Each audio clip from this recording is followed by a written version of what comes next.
Assalomu alaykum, hurmatli professor o'qituvchilar, talaba yoshlar va podkastimiz muxlislari. Assalomu alaykum, hurmatli Sharqona Gurung ko'rsatuvining aziz ekranlar orqali kuzatib turgan teletomoshabinlar. Demak, bizning Toshkent davlat sharqshunoslik universiteti qoshida Sharqona Gurung ko'rsatuvining ilk soniga ko'rishib turganimizdan benihoya mamnunmiz. Bizning ilk mehmonimiz tarix fanlari nomzodi, dotsent, Toshkent davlat sharqshunoslik universitetidagi Markaziy Osiyo xalqlari kafedrasi ustozi va shu bilan bir qatorda xalq orasida Amir Temur nomi bilan tanilgan, ammo asl nomi Temuriylar davri tarixi davlat muzeyi direktori Fayziyev Xurshid Turg'unovich bo'ladilar. Assalomu alaykum ustoz, xush kelibsiz.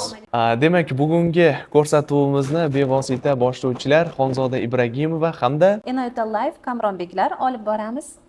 Demak, bevosita ustoz, ruxsatingiz bilan savollarga o'tsak, aynan Toshkent davlat sharqshunoslik universitetidagi faoliyatingiz, hayotingiz, bolaligingiz to'g'risida bugun atroflicha suhbatlashamiz. Teletomoshabinlar bilan o'z fikr va mulohazalaringiz bilan bo'lishamiz va ko'rsatuvimizning ilk soni va ilk savollariga navbatni beramiz. Marhamat.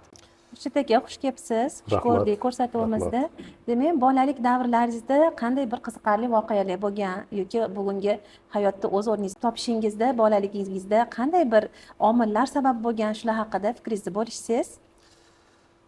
Avvalambor assalomu alaykum. Mani bugungi ko'rsatuvga taklif etganinglardan juda minnatdorman.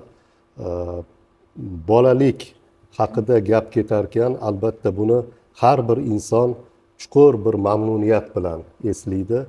Albatta har bir insonni kelajagi aynan bolalikdagi orzu umidlari yo'nalishida ham shakllanib boradi desak, bu ham bir o'ziga xos bir mubolag'a bo'lmaydi deb o'ylayman. Mani ham bolaligim albatta hamma barcha bolalar qatori orzu, umidlar, kelajakda bir qandaydir o'zimni ko'rsatishga, o'zimni o'sha bilimlarimni oshirishga va bitta masalani alohida ta'kidlash kerak, har bir yoshlikda bir inson kimgadir o'xshashga harakat qiladi. O'zi avvalo uni hayotiy faoliyati ham shundan boshlanadi. Men ham shu yo'nalishda alohida aytishim mumkin.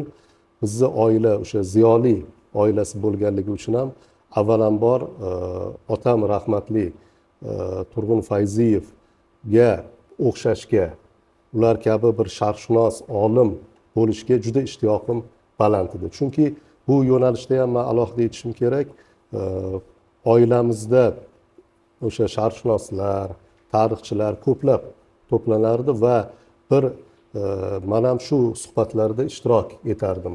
Bola bo'lsamda hali u qadar ularni fikrlarini chuqur anglamasamda, lekin shu tarix, sharqshunoslik, til yo'nalishidagi bahs munozaralarda xayolan ular bilan o'tirib men ham o'shalarga javob topishga harakat qilardim. Garchi uni aytmasamda, keyinchalik ham shular bo'yicha shu insonlarga o'xshashga harakat qilib, mana maktabni bitirganimdan so'ng shu Toshkent davlat sharqshunoslik instituti, ya'ni hozirgi universitetga kelib Markaziy Osiyo xalqlari tarixi kafedrasiga tahsil olishga keldim.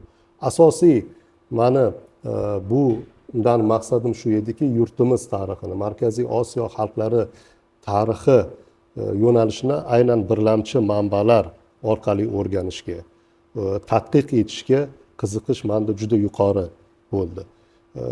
Yana men otam bilan suhbat qilish jarayonida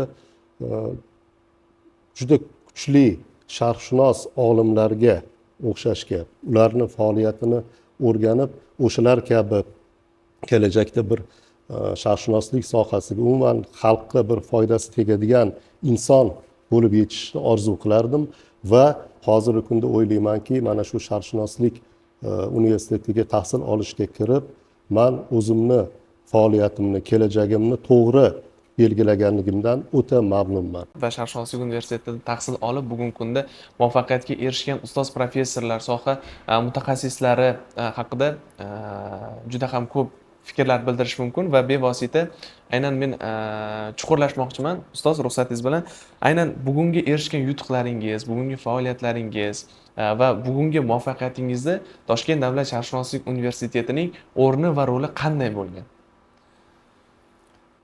Yuqorida ham ta'kidlab o'tdim, sharqshunoslik bu mani hayotimda, kelajak faoliyatimda asosiy bir markaziy o'rinni tutadi.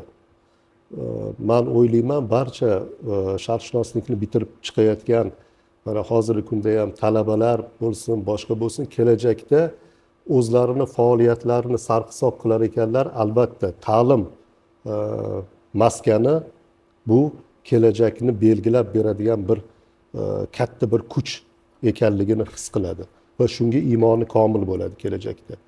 Menda ham xuddi shunday yoshlikdan sharqshunoslik sohasiga qiziqish va bu yerda 4 yil davomida bakalavriat yo'nalishida manbashunoslik, tarixshunoslik sohasida ta'lim olish, til yo'nalishi va 2 yil davomida magistratura mutaxassisligida tadqiqotlar olib borish mani kelajagimni belgilab bergan katta bir maktab vazifasini o'tadi. Va shu yerda yana alohida ta'kidlab o'tishim kerak, mani shu darajada shakllanishimda avvalambor otam katta rol o'ynagan bo'lsalar, keyinchalik mana shu oliygohda ustozlarim, ularning aksariyati hozir oramizda yo'q, Xudo rahmat qilsin. Masalan, o'sha paytda Markaziy Osiyo xalqlari tarixi kafedrasi mudiri bo'lgan tarix fanlari doktori, professor G'ulomjon Ahmadjonov masalan. Yana Marat Boboxo'jayev, fan doktori, professor. Shu bilan birga hozir mana keyinchalik mani tadqiqotlarimda ham ustozlik, ilmiy rahbarlik qilgan tarix fanlari doktori, professor Mirsodiq Ishoqov bularni va ko'plab ustozlarimizni aytishimiz mumkin. Tarix fanlari doktori, professor Alisher aka Doniyorov bizga ta'lim berganlar. Tarix sohasini chuqur bir bilimdonlari o'sha paytda ustozlik qildi. Mana bularni bilimi, ulardan olgan bilim, nazariy va bilimlarni men amaliyotda qo'llashga harakat qilardik. Shu bilan birga Fanlar akademiyasi sharqshunoslik institutida ham amaliy yo'nalishlarda ham faoliyat olib borganmiz. Talabalik paytda hozir praktika deydi, ya'ni amaliyot davrlari. Mana shular barchasi mani kelajakda shu tarix sohasini yana ham chuqur o'rganishimga va bu yo'nalishga o'zimni mehr muhabbatimni berishimda juda katta. Buni bir og'iz gap bilan ifodalash qiyin. Bir ona maskandek bo'lib qolgan sharqshunoslik. Uydagi muhit va bu yerdagi muhit bir-biri bilan uzviy bog'landi va mana kelajakda shu Temuriylar davri tarixi, aynan o'sha davr madaniyati, davlatchiligi sohalarida, tashqi siyosati sohalarida olib borgan faoliyatim aynan shu universitetda olgan bilimlarim, ko'nikma va ilmiy tajribalarga suyanadi degan deb o'ylayman. Keyingi savolimizga o'tsak, menimcha bu savolimiz talaba yoshlarga juda ham qiziqarli. Siramiz, bugungi kunda tarix muzeyi rahbarisiz. Aynan shu faoliyatni olib borishingizda tarix fani bo'yicha olib borgan ilmiy tadqiqotingizni o'rni qanaqa? Qanday ahamiyat kasb etadi? Albatta yaxshi savol bo'ldi. Bu ham bevosita faoliyat. Biz ilmiy dargohda, bu xoh ta'lim yo'nalishi bo'lsin, xoh tadqiqot markazlari, institutlari bo'lsin, barcha yo'nalishda sohamiz ilmiy yo'nalish bo'lgandan keyin albatta tadqiqotimiz shu bilan birgalikda tarixni chuqur o'rganishga intilish, mani ham Temuriylar davrini tadqiq qilishga, yana ham chuqur o'rganishga, o'sha davrda Temuriylar saltanatida katta rol o'ynagan, lekin tarixda hali nisbatan kam o'rganilgan Shohrux Mirzo faoliyati. Bu Amir Temurning kenja farzandi Shohrux Mirzo faoliyati. Uni Temuriylar saltanatini qayta tiklashdagi o'rni, uni tashqi siyosati masalalarini o'sha birlamchi tarixiy manbalar orqali o'rganishga harakat qildim va kelajakda shu yo'nalishda tadqiqotlar olib bordim.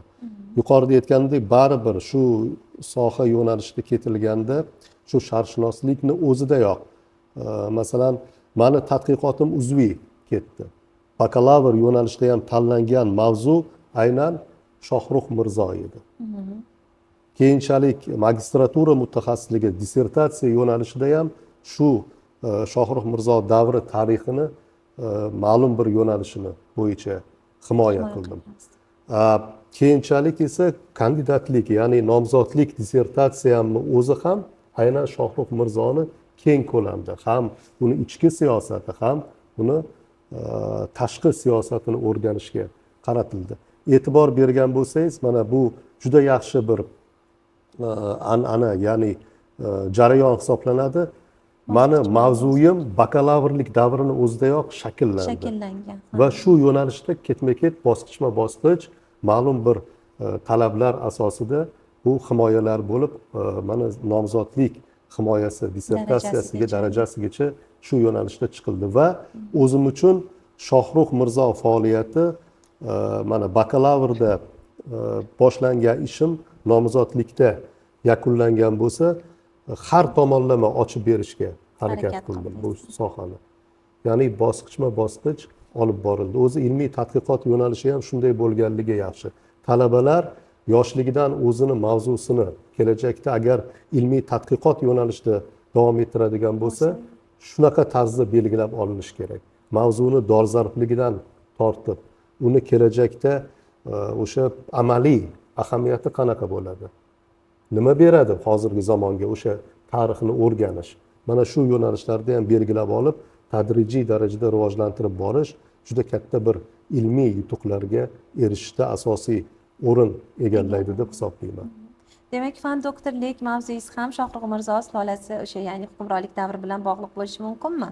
Albatta, endi bu yo'nalishda hozir sal kengaytirilgan holatda olib boriladi. Nafaqat Shohrux endi boshqa Temuriy shahzodalar, ularni o'sha xalqaro maydondagi faoliyatlari, tashqi siyosatlari, shu nuqtai nazardan ham hozirgi kunda tadqiqotlar olib boryapman, lekin umumiy baribir doira o'sha Temuriylar hukmronligi davri. Bu narsa, bitta narsa ham bor, aynan tadqiqotni shu sohada olib bordi degani boshqa yo'nalishlarda cheklanib qoldi degani emas. Chunki tadqiqotchi baribir davriy nuqtai nazaridan Temuriylardan oldingi davr tarixini ham, undan keyingi davr tarixini ham o'rganishga majbur. Chunki bir davrni tahlil qilarkan, o'tgan va undan oldingi davrdagi sulolalar tarixi, keyingi davrda kelgan sulolalar tarixini ham o'rganishi albatta kerak. Birlamchi tarixiy manbalar asosida. Mana bu kelajakda yana ham tadqiqotni kuchli bo'lishiga, qiyosiy tahlil masalalarida o'ziga xos bir o'rin egallaydigan umiddaman. Albatta ustoz, fikrlaringizga qo'shilamiz. Bevosita Temuriylar tarixi, Temuriylar sulolasi davri, Temuriylar sulolasi qilgan ishlari, ularni amalga oshirgan qaysidir ma'noda islohotlariga doir eksponatlar faqatgina yurtimizdagi muzeylarda emas, balki jahonning ko'pgina nuqtalarida mavjudligi, saqlanayotganligi qichbirimizga sir emas va ularni yurtimizga olib kelilish bo'yicha qandaydir bir choralar ko'rilyaptimi? Ko'rilayotgan bo'lsa, qanday ishlar amalga oshirilmoqda? Albatta, juda yaxshi bir mavzu ko'tarildi bu suhbatda. Temuriylar davri tarixi biz bilamiz, umuman tarix fanida, dunyo miqyosida ikkinchi renessans, ya'ni ikkinchi uyg'onish davri deb ataladi. Ya'ni Temuriylar renessansi degan atama ham mavjud. Sharq ikkinchi renessans. Shunaqa bo'larkan, albatta bu davrda har bir soha rivojlandi. Har bir soha. Bu iqtisodiy soha bo'lsin yoki bir siyosiy yo'nalish, xalqaro munosabatlar yoki bo'lmasam ilm, fan, madaniyat, san'at bo'lsin, eng yuqori cho'qqisiga ko'tarildi. Bu ham bo'lsa, o'sha Amir Temur tomonidan ikkinchi renessansga asos solinishi va uni avlodlari tomonidan rivojlantirish masalasi. Shohrux Mirzo davri, Ulug'bek Mirzo davri, keyinchalik Alisher Navoiy va Husayn Bayqaro yo'nalishlarida ham bu jarayonlar juda rivojlandi. O'z-o'zidan hunarmandchilik bo'ladimi, boyagi yuqorida aytganimizdek ilm fan, madaniyat, san'at, kitobat san'ati bo'ladimi, bu davrda rivojlandi. Va juda mana hunarmandchilik yo'nalishi bo'lsin, bir ashyolar, shunday bir ashyo, ya'ni buyumlar yaratildiki, bundagi buyumlardagi yozuvlar, undagi naqshi nigorlar endi har biri ilmni natijasi hisoblanadi. Bu oddiy bir mana shu piyola bo'lsin yoki choynak yoki bir kosa bo'lsin, bunga zeb berish, rangidan tortib buni o'lchamlarigacha undagi yozuvlar kishini o'ziga jalb qiladi. Bu ham o'sha davrdagi o'sha ilm fanni rivojlanganligidan bir darak. Va bizni davrimizgacha ham bu davrda ishlatilgan buyumlar, shaxsga oid bo'lgan buyumlar yetib kelgan. Lekin mana hozir men bu gapni bekorga aytmadim. Mana shu ashyolarni nodir, noyobligi, uni san'at nuqtai nazaridan noyobligidan keyingi mana o'sha Chor Rossiyasi davri deymiz yoki Sovet davri deymiz, shu davrlarda yurtimizdan olib chiqib ketildi. Mana hozir e'tibor berilsa, dunyoni mashhur muzeylarida, o'sha Amerika deymiz, o'sha Londondagi yoki Fransiya muzeylarida, Rossiya muzeylarida aynan Amir Temur va Temuriylar davriga oid ashyolar saqlanadi.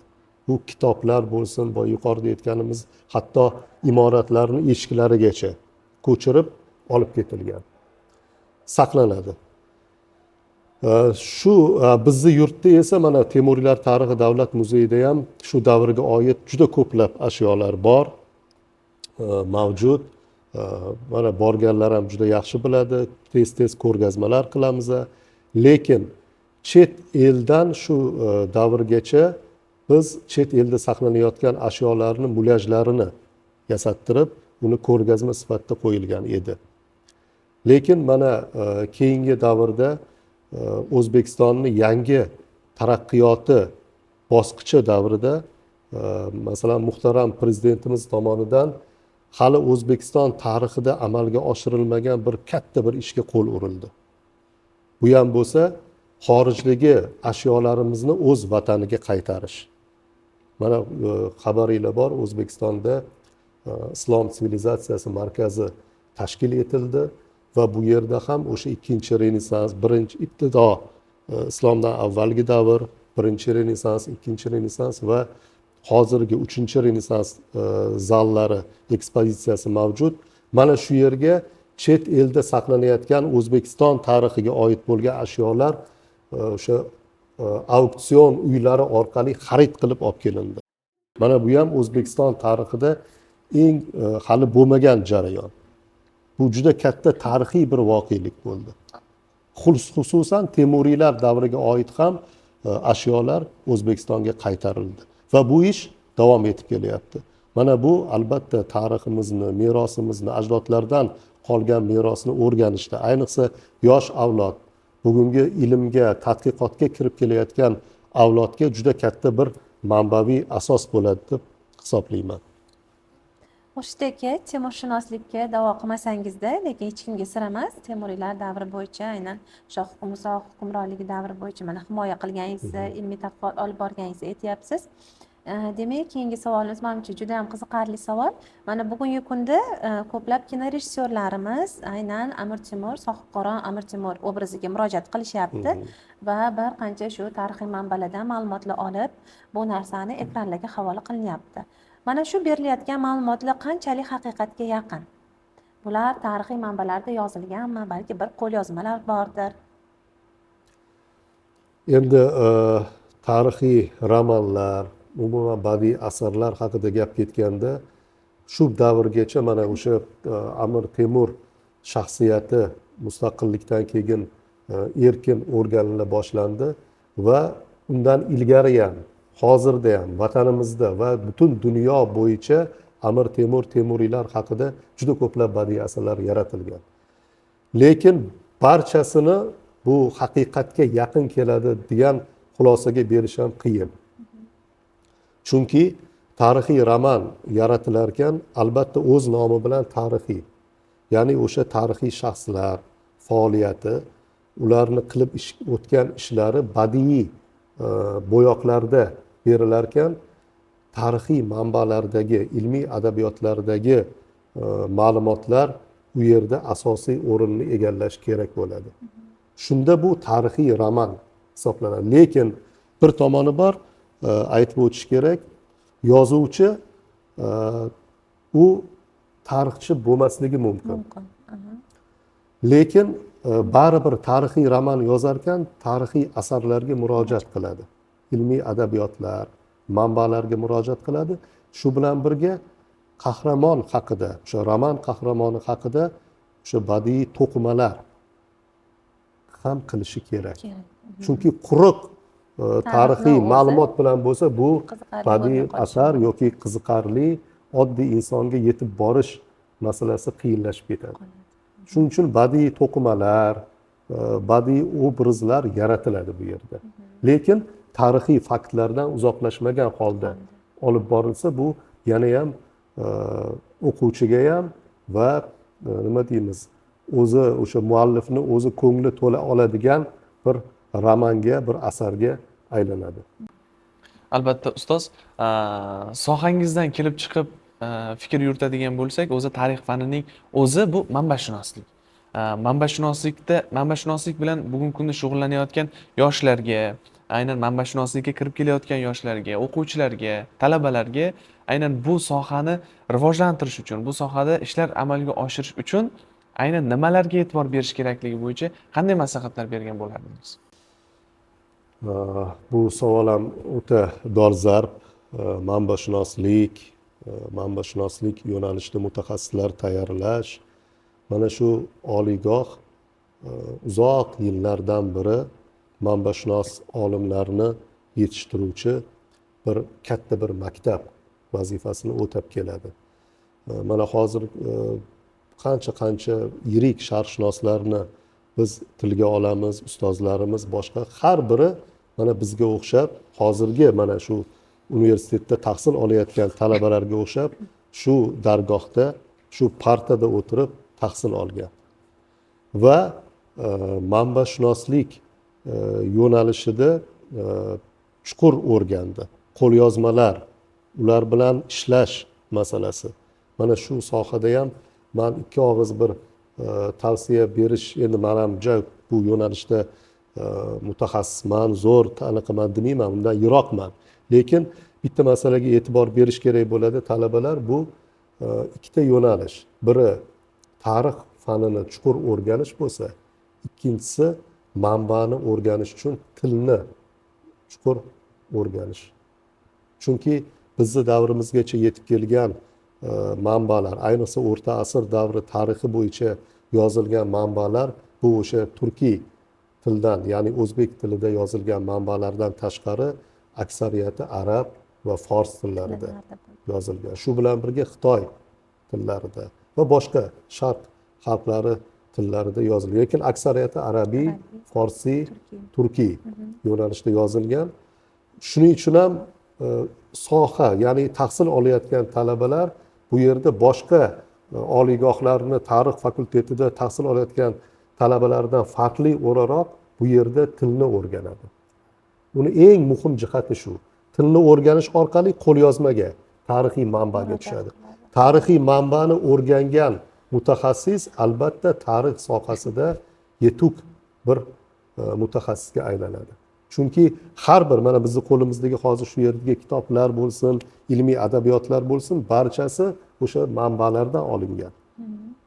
Siz bilan bizga o'xshagan sharqshunoslar shularni tarjima qilib, tahlil qilib, tabdil qilib hozirgi kungacha yetkazib beryapti. Mana qancha arab tilida, fors tilida yozilgan tarixiy manbalar, xususan Temuriylar davri tarixi bo'yicha olsak ham, shu yerda tahsil olgan ustozlarimiz shularni fors tilidan, arab tilidan o'zbek tiliga yoki rus tili yoki boshqa tillarga tarjima qilib chiqarishyapti hozirgi kungacha. Bu ham bo'lsa talabalarga kelajakda ma'lum bir imkoniyatlarni yaratib beradi. Lekin baribir birlamchi manbani o'zini ko'rish, uni o'rganish, qiyosiy tahlil qilish bu asosiy plandagi ish bo'ladi. Shuning uchun ham ikkita yo'nalishda, fan yo'nalishda tarix sohasini mutaxassis sifatida chuqur egallash, ikkinchisi tilni bilish. Mana shu ikkalovini uzviy bir-biriga agar talaba bog'lay olsa, kelajakda undan manbashunos tarixchi yetishib chiqadi. Bu albatta bu hech qanaqa bir shubha qilinmaydigan bir yo'nalish hisoblanadi. Demak, ustoz, Temuriylar sulolasi haqida ko'p hozir fikr mulohazalar bilan almashyapmiz. Temuriylar sulolasi davrida endi sizni fikringizcha qaysi bir hukmron bo'lganki, aynan Temuriylar sulolasi vakillaridan hozirgi kunda uning ham faoliyati o'rganilishi joiz va shart bo'lib kelayotgan, ammo o'rganilmagan yoki kamroq bir e'tiborda chetda qolgan bir hukmronni misol qilib bera olasizmi? Yoki o'rganish kerak bo'lsa, nima uchun aynan shu hukmronning biz hukmronlik davrini o'rganishimiz kerak? Bu ham menimcha yoshlarga juda qiziq bo'ladi. Albatta, mana tarix sohasida o'qiyotgan, tahsil olayotgan talabalar ko'p hollarda keladi, qaysi mavzuni tanlasam yaxshi, Temuriylar davri bo'yicha qiziqaman, nima tavsiya berasiz, mana shuni qaysi jihatini o'rgansam. Shunday bir fikr shakllanib qolgan. Temuriylar, Amir Temur va Temuriylar davri tarixi juda ko'p o'rganildi. Xorijda ham, o'zimizda ham va bu qandaydir dolzarbligini yo'qotib qolayotganday fikr bildiradi. Bu noto'g'ri fikr. Ya'ni o'sha talaba ko'p hollarda kitobni ko'radi, juda ko'plab tarixiy manbalar, yuqorida aytganimizdek tarjimalar qilinyapti, ilmiy adabiyot ko'p. Unda shunday fikr shakllanib qoladi.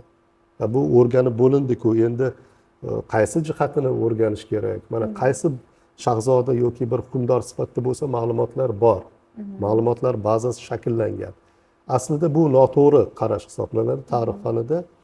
Temuriylar yo'nalishida ham yuqorida aytdik, bu uyg'onish davri, ikkinchi renessans davri bo'lganligi uchun ham bu suloladan buyuk shaxslar yetishib chiqdi. Agar biz Temuriylar hamda Boburiylar davrini umumiy qo'shib 500 yillik tarixni tilga oladigan bo'lsak, ilm fan sohasida nafaqat homiylik qilgan, balki ilm fanni ichida shu jarayonda bevosita faoliyat yuritgan hukmdor va shahzodalar juda ko'p. 500 yillik tarixda o'tgan hukmdorlar, shu sulolaga mansub shaxslar tarixini ko'radigan bo'lsak, bir 60, 70, 80% nafaqat ilm fan bilan, balki bevosita shu sohada faoliyat yuritgan shahzodalar, hukmdorlar ekanligini ko'ramiz.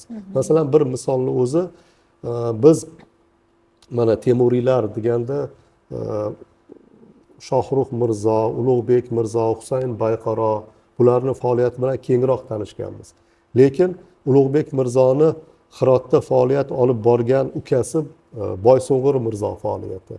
Mana bu ham tor doiradagi mutaxassislar juda yaxshi biladi, lekin yoshlar kelajakda Boysung'ur faoliyati haqida, uni maktabi haqida tadqiqot olib borsa, bu ham bir katta bir maqsadga muvofiq ish bo'lardi. Chunki Boysung'ur Mirzoning faoliyati xorijda ham, o'zimizda ham qisman o'rganilgan bo'lsa ham, lekin xos tadqiqotni talab qiladi.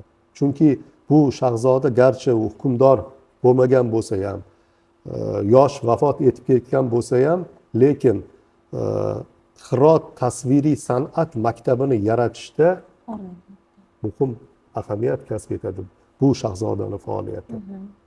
Kutubxona tashkil qilganligi. Hatto muhim jihati shu darajada ilmli inson bo'lganki, Shohnoma, Firdavsiyning Shohnoma asari qayta ko'chirilgan, miniatyuralar bilan jihozlangan, tasvirlar bilan boyitilgan va shu Shohnoma asariga Boysung'ur Mirzo o'zi so'zboshi yozgan. Faraz qiling, Shohnomadek bir asarga so'zboshi yozish. Bu insondan qancha bilimni, qancha tarixiy bilimlarni talab qiladi. Mana bu shahzoda yoki bo'lmasam Abul Qosim Bobur Mirzo, Xurosonda hukmronlik qilgan Shohruxning nabirasi. O'sha Boysung'urning farzandi hisoblanadi. Mana buni faoliyati ham shoir, masalan, adib, mana buni ham faoliyatlari va bunga o'xshaganlarni juda ko'plab aytishimiz mumkin. Bunga albatta alohida suhbat taqozo qiladi deb o'ylayman. Endi Ustoz, ruxsatingiz bilan biroz shaxsiyroq savollar berishni boshlasak va siz kabi ilm va rahbarlik faoliyati bilan shug'ullanayotgan insonlar kun tartibini qanday rejalashtiradi? Ya'ni kuningizni rejalashtirganmisiz? Va u rejalashtirgan bo'lsangiz, uning asosiy qismi nimalardan iborat bo'ladi? Endi kunni vaqtni rejalashtirish albatta har bir soha yo'nalishida bo'ladi. Kimdadir juda tig'iz vaqti, kimdadir bu narsa nisbatan erkinroq yo'nalishda. Masalan aytadigan bo'lsak, ilmiy soha odamlari ko'p hollarda erkin faoliyat qilishga ko'proq o'rgangan. Masalan, endi masalan rahbarlik yo'nalishlarida albatta vaqtingizni belgilab borish kerak bo'ladi. Chunki o'zi bu narsa ham bu o'ziga xos jihati hisoblanadi. Har bir narsani boshi intizom. Mana talabalarda ham shu narsa kuzatilishi kerak. Asli oldiga bir maqsadni qo'yadi va shu maqsad sari bosqichma-bosqich yetib borish. Lekin shu bosqichma-bosqich degan so'zimizni ikki og'iz so'z bilan aytib ketamiz. Lekin shu bosqichma-bosqichda qancha reja, qancha vaqtni o'sha tejash, vaqtni to'g'ri sarflash bu o'ta muhim masala hisoblanadi. Lekin afsuski meni o'zimda ham va boshqalarda ham bu masalaga ko'proq e'tibor qaratish nima deydi, kamroq kuzatiladi. Hali yuqorida aytgandek, ilmiy odam baribir sal erkinlikni, ijodiy yondashuvlar, boshqalarni talab qilganligi nuqtai nazaridan, lekin baribir men ham o'zimni faoliyatimda ish jarayonlarimni rejalashtiraman, albatta vaqtga taqsimlanishi, vaqtdan unumli foydalanishga harakat qilib boraman. Xurshid aka, demak so'nggi savolga o'tsak, bugungi kunda qanday bir tadbirlar olib borilsami yoki qanday bir tajriba orqali aynan Temuriylar tarix muzeyini yana ham jonlantirish yoki yana ham ommalashtirish mumkin deb hisoblaysiz? Yoki olib borilayotgan ishlaringiz haqida gapirib bersangiz, kelgusidagi rejalaringiz, bu ilmiy faoliyatingiz bilan bog'liq bo'lishi ham mumkin va rahbarlik faoliyatingiz bilan ham. Albatta, Temuriylar tarixi davlat muzeyi Fanlar akademiyasi tasarrufida faoliyat olib boradi. Shu nuqtai nazardan ham jarayon bu yerda ham ikki yo'nalishda. Biri Amir Temur va Temuriylar davri tarixini tadqiq etish. Fanlar akademiyasida bo'lganligi uchun ham menda ham o'sha muzeyda bir necha ilmiy darajali olimlar faoliyat olib borishadi. Temuriylar davrini turli sohalari, bu o'sha ilm fan yo'nalishi bo'lsin, madaniyati, san'ati, davlatchilik yo'nalishida faoliyat olib borayotgan olimlar mavjud. Ikkinchi yo'nalish esa bu muzeyni asosiy bir maqsadlaridan biri muzeyshunoslik yo'nalishida ham. Bu yo'nalishda ham tadqiqot olib borayotgan olimlar mavjud. Shu ikki yo'nalishni uzviy bir-biriga bog'lanishi albatta muzey sohasini yana ham rivojlantirishda juda katta rol o'ynar ekan. Men yuqorida ham ko'p ta'kidladim, mana sharqshunoslik ko'p gapirdik, ta'lim, o'zini oldiga maqsad qo'yish. Meni faoliyatimda eng katta bir menga qulay bo'lgan jarayonlardan biri Temuriylar tarixi davlat muzeyida keyinchalik o'zimni faoliyatimni yuritishim. Chunki bu bevosita bu ham sharqshunoslik bilan bog'liq.